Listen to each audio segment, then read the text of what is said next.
사랑하는 성도 여러분,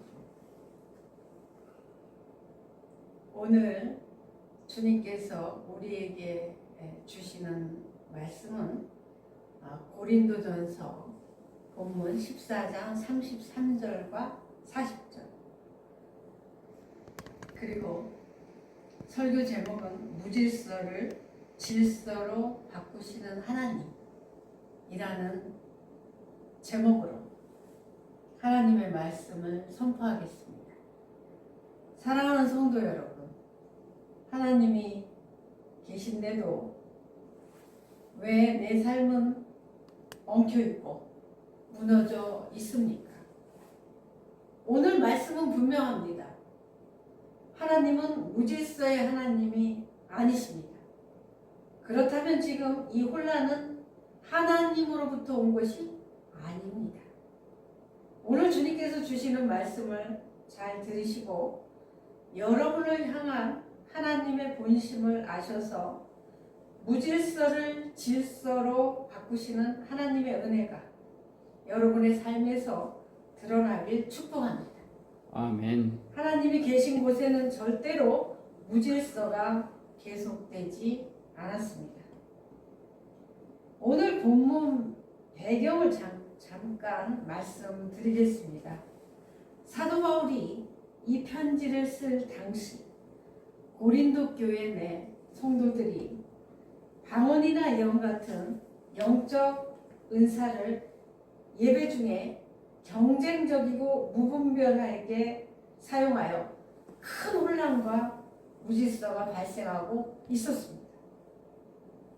이에 바울은 하나님은 무질서의 하나님이 아니시오 오직 화평의 하나님이심을 강조하며 개인의 은사 과시보다 교회의 전체의 덕을 세우는 것이 우선임을 가르쳤습니다. 아멘. 아멘. 즉 공예배 시 발생했던 혼란스러운 상황을 바로잡고 서로를 배려하는 올바른 예배의 모습을 세우기 위해 본문 40절은 모든 것을 품위 있게 하고 질서 있게 하라고 권면한 것이 그 배경입니다. 그런데 주님께서 저에게는요, 오늘 다른 각도로, 다른 시각으로 말씀을 풀겠습니다. 우리는 먼저 본문을 살펴보기 전에 하나님의 본성과 성품을 알아야 합니다. 여러분, 하나님은 어떤 분이십니까? 개개인이 알고 있는 하나님, 체험한 하나님은 다 다를 것입니다.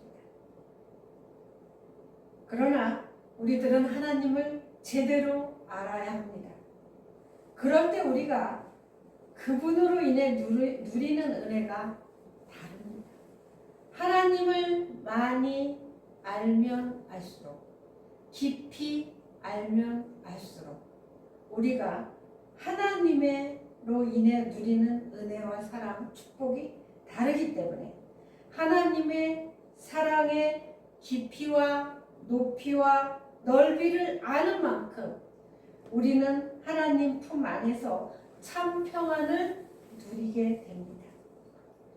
세상은 싸움과 전쟁으로 조용할 날이 없지만 주님이 주시는 그 평안과 안식을 우리는 누리게 됩니다. 하나님께서 천지를 창조하시기 전 이 세상은 공허와 혼돈과 흑암으로 가득했었지만 하나님께서 질서 있게 창조하셨습니다. 주님을 개인의 구세주로 영접하기 전 많은 사람들은, 저도 그렇고요, 공허와 혼돈과 흑암으로 가득했었습니다. 한마디로 이 제목대로 무질서 자체였습니다. 그러나 주님께서 제 안에 들어오신 후 저의 삶은 겉보기에 핍박과 고난의 삶이었지만 마음은 기쁨과 평안과 감사가 가득한 삶의 여정이었습니다. 물론 주님의 뜻을 알기 전에는 저도 똑같이 힘들고 괴롭고 그랬지만 주님을 알면 알수록 고난 뒤에 숨겨진 축복이 있는 것을 알게 됐습니다. 왜냐하면 주님은 빛이시기에 빛이 들어오면 어두움은 순식간에 사라집니다. 예수님이 이 땅에 오셔서 안진뱅이, 맹인, 중풍병자, 혈루증 여인, 38년 된 병자 등 수많은 사람들을 정상으로 고쳐주셨습니다. 여러분, 그런데 이것은 기적이 아니라 질서 밖에 있는 가여운 사람들을 질서 안으로 오게 해주신 겁니다. 이것이 본질입니다. 그러면 여기서 반드시 알아야 할 말씀이 있습니다. 저는 주님께서 이 말씀을 전하라는 마음을 주셔서 기도와 묵상으로 준비하던 중 주님께서 주신 깨달음으로 인해 깜짝 놀랐습니다. 주님께서는 제게 질서 밖에 있는 자녀들로 인하여 애통하고 있으시다고 말씀하시면서 그들이 하나님의 아픈 손가락이라고 하셨습니다. 장애인, 노숙인 형제 자매님들, 병마로 인해 힘겨운 삶을 보내고 있는 환우들, 지금도 어디선가 굶주리고 있는 많은 사람들, 사회적 약자와 소외된 분들, 이 외에도 다 나열할 수 없는 많은 분들이 하나님께서 특별히 더 사랑하는 하나님의 아픈 손가락입니다. 왜 그런지 아시죠? 하나님께서는 이렇게 창조하시지 않으셨습니다. 아담과 하와 창조한 것만 보셔도 느끼실 겁니다. 저와 여러분은 이분들을 사랑하는 것이 하나님을 사랑하는 것이기에 이분들을 최선을 다해 사랑하고 섬기는 것을 주님은 무척 기뻐하십니다. 한마디로 질서 밖에 있는 분들을 질서 안으로 들어오게 하는 것, 이것이 주님의 뜻입니다. 아멘. 또한 죄인된 우리의 죄를 용서해 주시기 위해서 피조물 들인 저와 여러분들에게 모욕과 수치와 매맞음과 침뱉음을 당하시고 결국엔 저와 여러분이 예수님을 십자가에 못 박았습니다. 말과 글로는 도저히 표현되지 않는 고난을 겪으시고 죽으시고 3일 만에 부활하셨습니다. 우리는 죄로 인해 멸망할 수밖에 없는 인간들이었지만 주님의 위대한 사랑으로 구원을 받았고 영생을 선물로 받았습니다. 아멘. 아멘. 히브리서 9장 27절에 이렇게 말씀하고 계십니다.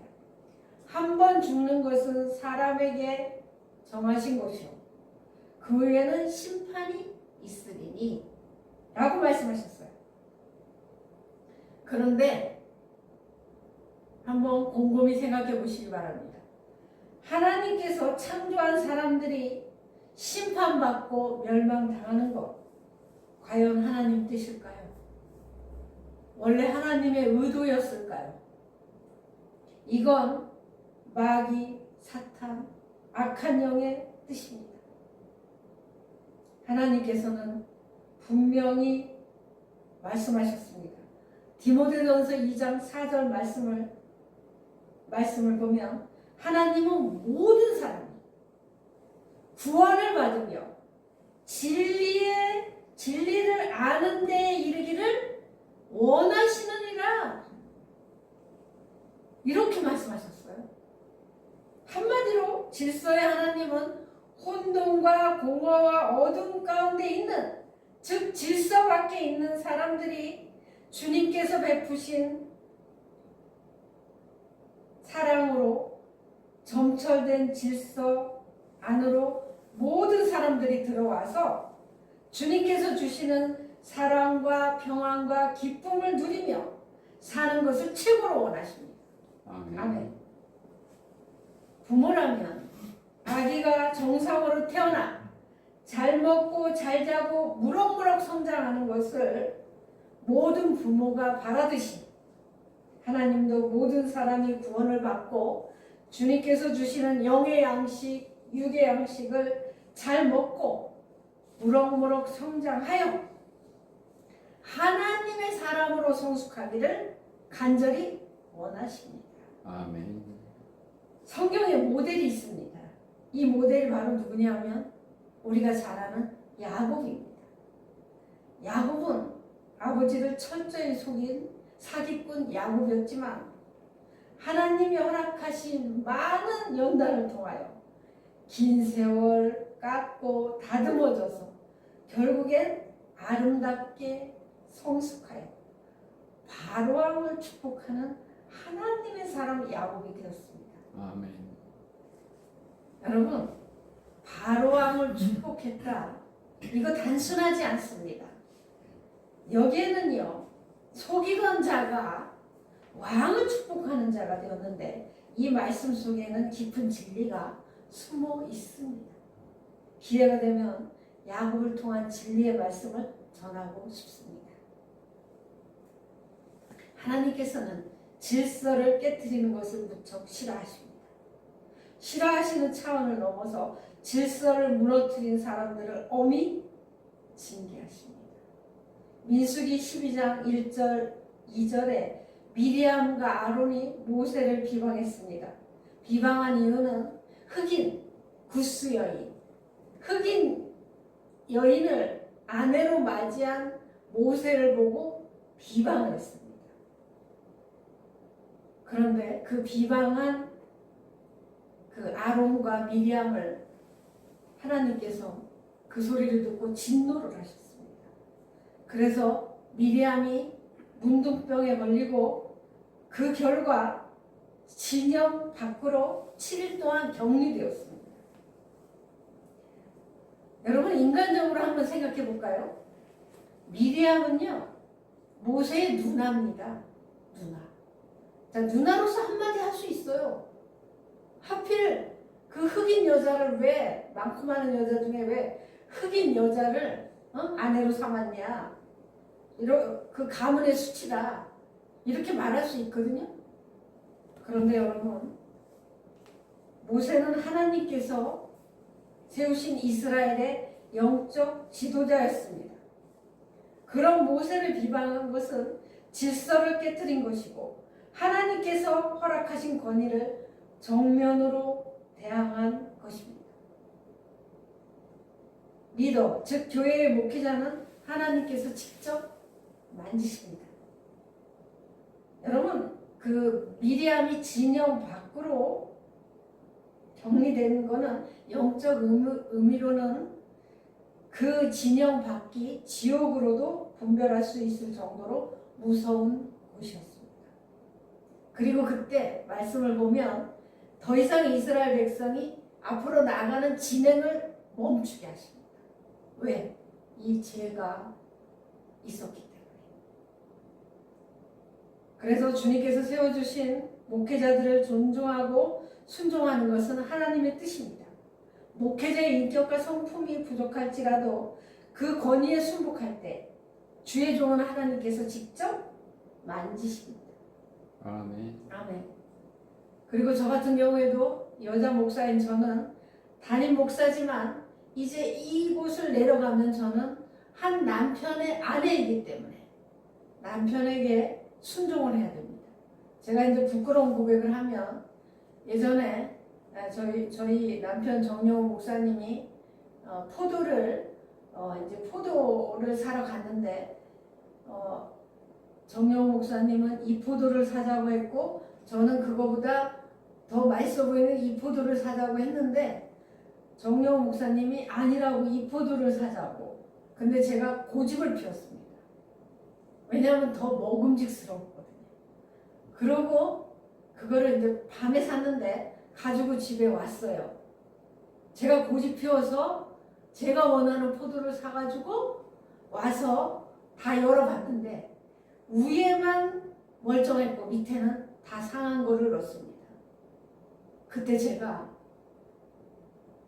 남편에게 순종하지 않은 그것을 하나님께서 깨닫게 해주셔서 그 시간에 다시 과일 가게로 가서 바꿔왔지만 가면서 제가 주님 앞에 죄송하다고 제가 남편의 말을 불순종하여 이렇게 이런 어려움을 겪는다고 주님 제가 더 순종할 수 있게 해달라고 그렇게 기도했던 기억이 이번에 났습니다. 그래서 그뿐만이 아니라 다른 것도 제가 고집 피워가지고 이렇게 어려움을 겪은 일들이 많았습니다. 왜 이 얘기를 하냐?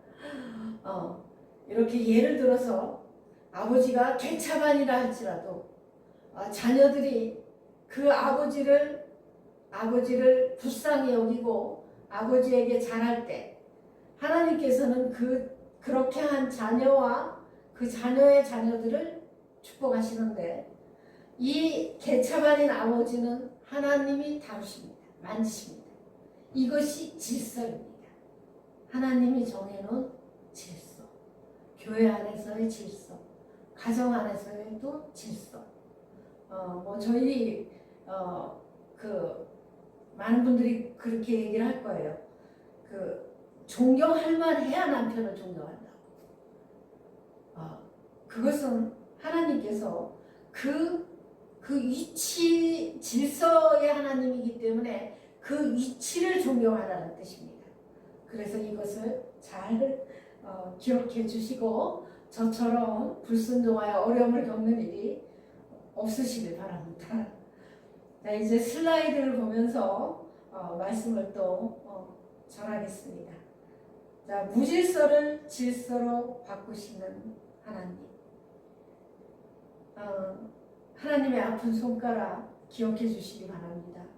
장애인 그런 분은 하나님이 아파하십니다. 자, 이제 하나님의 본성 잘 보이시죠? 아멘. 예. 고린도전서 14장 33절에 보면 하나님은 무질서의 하나님이 아니시오 오직 화평의 하나님이시니라. 아멘. 이것이 하나님의 본성입니다. 그리고 그 옆에 고린도전서 14장 40절. 자, 같이 합독하겠습니다. 시작. 모든 것을 품위 있게 하고 질서 있게 하라. 아멘. 아멘. 아멘. 여러분들께서 이 세상을 볼 때 이 무질서한 거는 하나님의 의도가 아니고 사단의 의도인 것만 기억을 하시면 하나님을 오해하지 않으실 겁니다. 아멘. 아멘. 성경이 말하는 진정한 평화는 완벽한 질서에서 비롯됩니다. 자, 우리가 경험하는 무질서의 실체, 육체의 질병과 고통, 관계의 끼어짐과 혼란, 영적 침체와 어둠 이렇게 돼 있죠. 우리가 또 음식을 잘못 먹어가지고 예를 들어 독이 가득한 음식, 예를 들어 라면을 자주 먹는다든가 뭐 그렇게 튀김 종류를 많이 먹는다든가 이렇게 하면 우리 몸이 좀 안 좋아지겠죠. 우리의 잘못으로 인해서 또 질병이 오는 경우도 있고요. 또 하나님께서 허락하셔서 욥에게 허락하셨던 것처럼 어떤 하나님이 이렇게 그 사람을 더 만지시기 위해서 깨뜨리시기 위해서 허락하시는 경우도 있고 사람마다 다 다릅니다.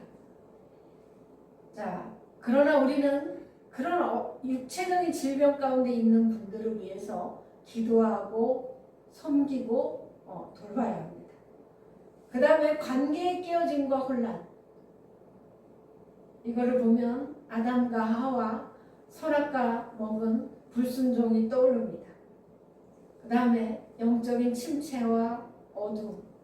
자, 우리 밑에 같이 읽겠습니다. 자, 시작.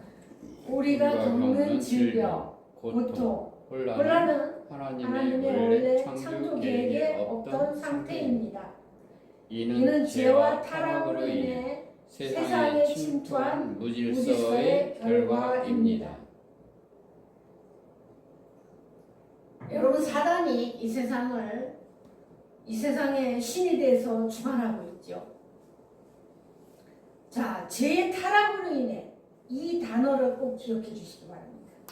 죄의 타락으로 인해 세상에 침투한 무질서의 결과가 바로 이 위의 겁니다. 기적에 대한 치명적인 오해. 자, 세상의 시각과 성경의 시각. 성경의 시각. 기적은 망가진 법칙을 고치시는 원래 상태로의 희로. 제가 조금 전에 말씀드렸죠. 무질서에 빠진 세상을 가장 완벽했던 창조의 질서 안으로 편입시키는 하나님의 교정 작업입니다. 소경의 눈을 뜨게 하신 사건의 참된 의미입니다. 자, 이것은 잘 생각해 보시기 바랍니다. 소경의 눈을 떴다고 우리는 기적이라고 부르는데 아닙니다. 무질서 안에 있는 소경을 질서 안으로 원래 상태로 하나님께서 해놓으셨어요. 자, 1번 무질서의 상태, 2번 질서의 재건. 어그러진 육체의 법칙을 바로 잡아주셨어요. 그리고 원래 자리, 보시기에 힘이 좋았던 창조 때의 원래의 질서 안으로 그를 다시 들어오게 하셨습니다. 이것을 꼭 기억해 주시기 바랍니다. 이러한 시각으로 이 세상과 사람을 보시면 아버지 하나님의 마음을 좀 더 이해하시게 될 겁니다. 아멘. 아멘. 자, 그리고 창조 질서로의 완벽한 귀환. 기적은 비정상적인 일이 일어나는 것이 아니라 가장 완벽한 정상으로 돌아가는 것. 그래서 우리는 나중에 새 하늘과 새 땅에서 살게 되죠. 새 하늘과 새 땅. 오염된 이 땅이 아닌. 자, 그 다음 보겠습니다. 자, 두 가지 영적 세계관의 충돌. 무질서의 세계는 죄와 타락이고 하나님의 질서는 하나님의 성품, 본성. 그리고 또 현상은 질병과 혼돈, 소경됐고 하나님께서는 치유하고 회복하고 빛에 투과해요. 그 다음에 결과는 불안과 두려움이었습니다. 소경 그거는. 그러나 진정한 평안을 아버지는 주셨습니다. 아멘. 아멘. 자, 화평이 임하는 공식입니다. 자, 하나님의 말씀과 성령의 임재가 있을 때 무질서가 제거됩니다. 그러니까 빛이 임하면 어둠은 순식간에 사라집니다. 그리고 창조 본연의 기능으로 회복됩니다. 그래서 저희 부부는 기도할 때 하나님 원래 창조하셨던 건강한 상태로 돌아가게 해 주옵소서. 그래서 맡긴 사명을 충분히 감당하게 하소서라는 그 기도를 가끔 합니다. 자, 그래서 화평. 자, 그래서 고린도전서 14장 33절에서 말씀하시는 화평은 단순한 감정적 평온함이 아니고요. 내 삶의 모든 영역에 하나님의 질서가 올바르게 자리 잡힌 상태를 의미합니다. 그래서 여러분 가끔 우리 TV를 볼 때 막 그 쓰레기를 한 톤가량 이렇게 창고처럼 해놓은 분들, 그래서 막 그런 게 나오죠. 근데 만약에 그분 안에 하나님의 빛이 들어가면 거듭나고 구원받게 되면요, 그분은요 정상적으로 그 쓰레기를 치우게 됩니다. 왜? 질서의 하나님이 그 안에 들어갔기 때문에 무질서는 사라지게 됩니다. 아멘. 아멘. 자, 내 삶을 가리고 있는 무질서. 네, 무질서 글씨가 두 개 돼 있는데 무질서는 무엇입니까? 여러분 자신을 한번 돌아보시기 바랍니다. 내 삶을 가리고 있는 무질서는 뭘까? 한번 기억해 보시기 바랍니다. 자, 소경의 눈을 가렸던 물리적 무질서처럼 현재 우리의 영혼과 일상을 가리고 있는 영적, 환경적 무질서가 존재합니다. 그리고 통제되지 않는 재정, 끊임없는 관계의 갈등, 방향을 잃은 영적 침체가 바로 그 무질서입니다. 예를 들어 우리가 누군가를 우리에게 해를 입힌 사람을 우리의 힘으로는 사랑할 수 없습니다. 그런데 주님께서 우리가 성령 충만하면 주님이 그 사람을 사랑하게 하십니다. 아멘. 이것이 바로 그 부분입니다. 그리고 하나님은 이 혼란스러운 영역들을 고치사 원래 그분이 디자인하셨던, 자, 이 단어가 중요합니다. 원래 그분이 디자인하셨던 질서 안으로 되돌리기를 원하십니다. 아멘. 아멘. 자, 여러분 고린도전서 14장 40절은 항상 짧으니까 암송하셔서 가슴에 품으시기 바랍니다. 모든 것을 품위 있고 품위 있게 하고 질서 있게 하라. 품위 있게 하고 질서 있게 하라. 물론 이 말씀이 혼란스러운 고린도 교회 성도들에게 주신 말씀이지만 오늘 이 현 시대에 우리에게 주신 말씀이기도 하죠. 자, 질서를 살아내는 그리스도인의 삶은 예배. 지금 우리가 드리는 주일 예배도 중요하지만 이제 예배당 문을 나가면서부터 시작되는 삶의 예배. 너무 중요합니다. 그리고 관계의 질서, 예배의 질서, 그 다음은 관계의 질서, 그 다음에 일상의 질서. 기억해 주시기 바랍니다. 자, 같이 하실까요? 질서 안으로 들어가십시오. 시작. 질서 안으로 들어가십시오. 아멘. 아멘. 예. 자, 창조 질서의 회복으로 바라보시고요. 내 삶을 얽매는 혼란과 무질서, 이거는 주님의 뜻이 아닙니다. 화평의 하나님께 내어드리고 우리 삶에 하나님의 질서가 회복될 때 비로소 진정한 화평이 시작이 됩니다. 아무리 세상이 전쟁으로 시끄럽다 해도 내 안에서는 안식과 화평과 평안과 자유를 누리고 삽니다. 자, 바로 이 부분이 결론적인 부분입니다. 이제 주님께서는 여러분들을 무질서를 질서로 바꾸신 하나님께서, 원래는 질서의 하나님이었는데 아담과 하와가 불순종함으로 다시 무질서가 됐는데 예수님이 오셔서 고난을 겪으시고 우리를 구원하심으로 인하여 다시 질서를 바꾸셨습니다. 그래서 이제는 하나님이 주시는 질서 안으로 들어가시는 저와 여러분이 되시기를 바라겠습니다. 아멘. 다시 한번, 요즘 나를 힘들게 하는 거는 뭘까? 나를 무질서하게 하는 거는 뭘까? 한번 기억해 주시기 바랍니다. 정명 목사님이 나를 힘들게 하는 거 하면서 이렇게 했는데 그 손가락 세 개는 본인을 가리키고 있네요. 자, 그러면 우리 말씀을 기억하면서 이 창조 질서의 회복으로 모든 것을, 이 세상을 보시고요. 그리고 내 삶을 얽매는 이 혼란과 무질서는 그 근원이 무엇인지를 한번 파악하시고요. 그리고 우리 삶에 하나님의 질서가 회복될 때 진정한 화평이 시작되고 성령 충만한 삶을 누리고 안식을 누리며 살 수 있기에 그렇게 여러분 자신을 점검하시고 돌아보시기 바랍니다. 기도하겠습니다. 말씀을 기억하면서 한 마음으로 간절히 주님 앞에 기도하겠습니다.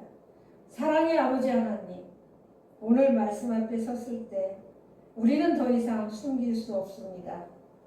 우리의 삶이 얼마나 무너져 있었는지, 얼마나 엉켜 있었는지, 얼마나 정리되지 못한 채 살아왔는지 주님 앞에 고백합니다. 아버지 하나님, 우리는 스스로 하나님이 정하신 질서 안으로 들어올 수 없는 인생이었습니다. 붙잡으려 할수록 더 무너졌고 애쓰면 애쓸수록 더 엉켜갔습니다. 그러나 아버지 하나님, 오늘 말씀을 통해 깨닫습니다. 주님이 아니시면 안 됩니다. 주님이 만지지 않으시면 회복될 수 없습니다. 이 시간 우리의 삶 가운데 들어와 주옵소서. 무너진 가정 위에, 지친 마음 위에, 혼란한 생각 위에 주님의 질서를 세워주옵소서. 아멘. 아버지 하나님, 이제는 내 뜻이 아니라 주님의 뜻에 순종하겠습니다. 제가 붙들고 있던 것을 내려놓고 주님만을 붙들겠습니다. 사랑하는 아버지 하나님, 우리의 삶을 다시 정리하여 주옵소서. 평안을 회복하여 주옵소서. 질서를 회복하여 주옵소서. 그래서 우리의 삶이 다시 하나님께 영광 돌리는 삶이 되게 하옵소서. 우리로 하여금 주님을 기쁘시게 해드리는 삶이 되게 하옵소서. 예수님 이름으로 감사하며 기도합니다. 아멘.